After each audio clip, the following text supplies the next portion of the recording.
D'abord, c'est le rapport d'enquête sur les missions officielles de l'ancien protecteur du citoyen Renan Edouville pour les exercices fiscaux allant de 2019 à 2024. Le rapport d'enquête sur les contrats de restauration conclus par l'ex-directeur général de l'OFACNA, Carl François. Rapport d'enquête sur des suspicions de corruption dans la production des passeports au sein de la direction de l'immigration et de l'émigration pour la période allant de septembre à décembre 2024, qui concerne particulièrement l'ancien directeur Stéphane Vincent. Rapport d'enquête sur l'utilisation des frais supplémentaires exigés des demandeurs de passeport pour la période allant du 1er janvier au 31 décembre 2023. Et les deux autres rapports sont des rapports régionaux.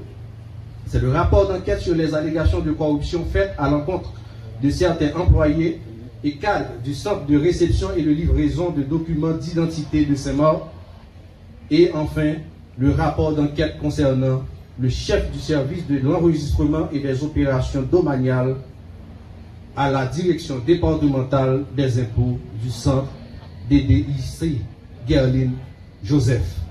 Nous tenons à remercier nos amis de la presse pendant que le protocole conduit le directeur général à son lieu sûr. Maintenant, nous allons remettre à chaque journaliste un résumé exécutif de chaque rapport. Merci beaucoup.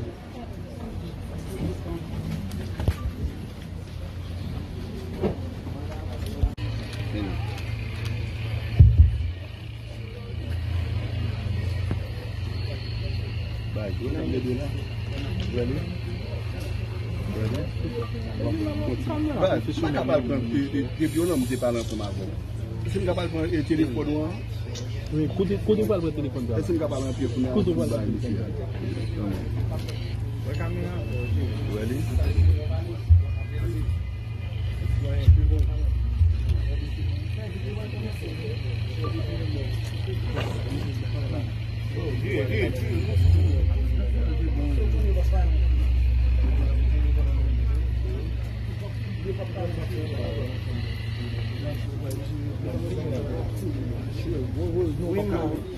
Chers auditeurs de lutte contre la corruption, mesdames, messieurs de la presse parlée, écrite, télévisée, en ligne, mesdames, messieurs, chers amis,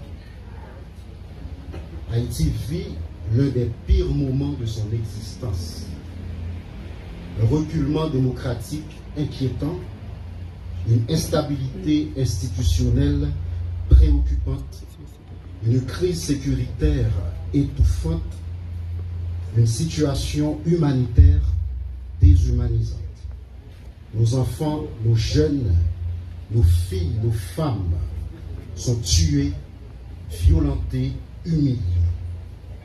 Malgré ce tableau noir, triste, sans pitié, les opérateurs de la corruption continuent de multiplier les stratégies dans quasiment toutes les sphères de l'État afin de piller, de détourner, de saigner le trésor public avec le même cynisme et la même arrogance que les bandits armés.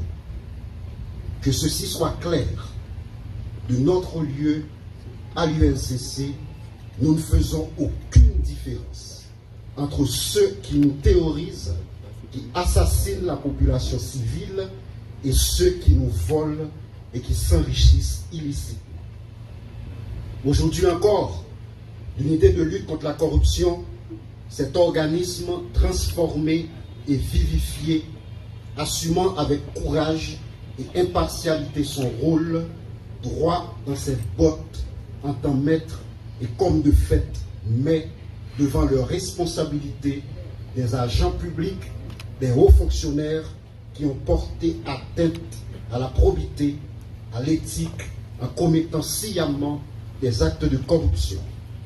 6 rapports d'enquête dont les résumés exécutifs sont rendus publics aujourd'hui vont être remis au commissaire du gouvernement. Il s'agit des dossiers de l'ancien directeur général de l'OFACMA, de l'ancien protecteur du citoyen, de l'ancien directeur de l'immigration et de l'émigration, des cadres de la direction de la DIE et des centres de réception et de livraison des documents d'identité et d'autres fonctionnaires dans les régions. Ils sont reprochés des infractions de détournement de biens publics, d'abus de fonction, de passation illégale de marchés publics, de prise illégale d'intérêt, d'entrave au bon fonctionnement de la justice, de concussion, de favoritisme, d'association de malfaiteurs, de faux et usage de faux en écriture publique et d'usurpation de titres. Ces faits graves qui contreviennent aux valeurs sociales protégées ont été minutieusement documentés par nos enquêteurs aguerris, professionnels et compétents. Je voudrais à cette phase saluer le sens de l'engagement, le patriotisme, la résilience et la solidarité de ces hommes et femmes de l'ombre qui réalisent sous ma direction ce travail historique. Par leur œuvre, nous sommes en train de donner un autre espoir à ce pays. Ils font partie de ce groupuscule qui brandit très haut et avec fierté l'honnêteté et l'intégrité de la vie publique. De tels résultats, par ailleurs, ne sauraient être possibles sans le soutien combien précieux de nos partenaires techniques et financiers, notamment l'ONUDC. Leurs experts forment régulièrement nos enquêteurs qui sont plus que jamais mieux outillés pour conduire cette lutte acharnée. Je veux les remercier en ce sens. Par ailleurs, l'USCC veut saluer dans ce contexte très difficile les récents efforts de la justice dans certains dossiers de corruption qui tendent à lancer des signaux clairs de l'existence de magistrats qui ne s'alignent pas dans cette tendance générale de banalisation, de normalisation et d'institutionnalisation des actes de corruption.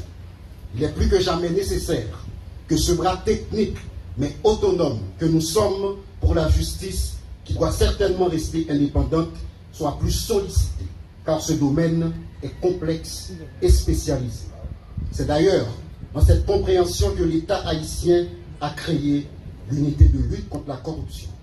Par ailleurs, je note avec espoir la publication récente du décret portant création du pôle judiciaire spécialisé qui traitera des crimes financiers.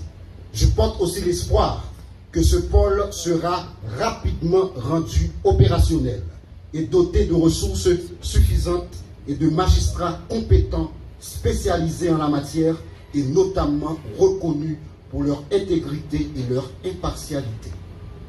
Je termine mes propos pour rappeler que l'ULCC, comme le hibou qui est son symbole, cherche avec insistance et perspicacité la vérité sur tous les scandales de corruption. Il existe des enquêtes plus complexes que d'autres, qui prennent plus de temps que d'autres. Je veux m'adresser aux dénonciateurs, aux lanceurs d'alerte. Soyez-en certains que toutes nos enquêtes aboutiront. Je veux parler notamment des enquêtes conduites sur le Fonds national de l'éducation FNU, au niveau du bureau de monétisation des programmes d'aide au développement PMPAD, des marchés de restauration de la police nationale d'Haïti, des fonds de développement et des collectivités territoriales, FLEAT qu'on appelle communément fonds communaux, des enquêtes patrimoniales sur diverses personnalités politiques actuelles et anciens dignitaires de l'État. L'ULCC qui, à partir de ce jour, transmet sous ma direction au total 56 rapports d'enquête sur des faits accablants de corruption, ne fléchit pas, ne transige pas, mais plutôt exige des comptes. Elle vient de déférer en état 3 anciens responsables des CRLDI après une enquête pénale, je dis bien pénale, approfondie, qui a duré plus d'1 an. Un pouvoir sans équivoque tiré de l'article 11 du décret du 8 septembre 2004. Pour les suites réservées à ce dossier ainsi qu'aux autres, les yeux sont rivés sur le parquet de Port-au-Prince qui, comme l'ULCC, exécute la politique anticorruption de l'État. Enfin, chaque journaliste ici présent sortira de ces lieux avec un résumé exécutif de chaque rapport d'enquête, comme me l'autorise l'article 9 du décret qui crée l'ULCC. Nous décidons, et nous allons continuer à le faire, à impliquer chaque citoyen et chaque citoyenne dans cette croisade en faveur de la bonne gouvernance et de la redevabilité. Du haut de nos 20 ans à l'ULCC, nous assumons ensemble, pour ceux et celles qui viendront après nous, on continue. Merci beaucoup.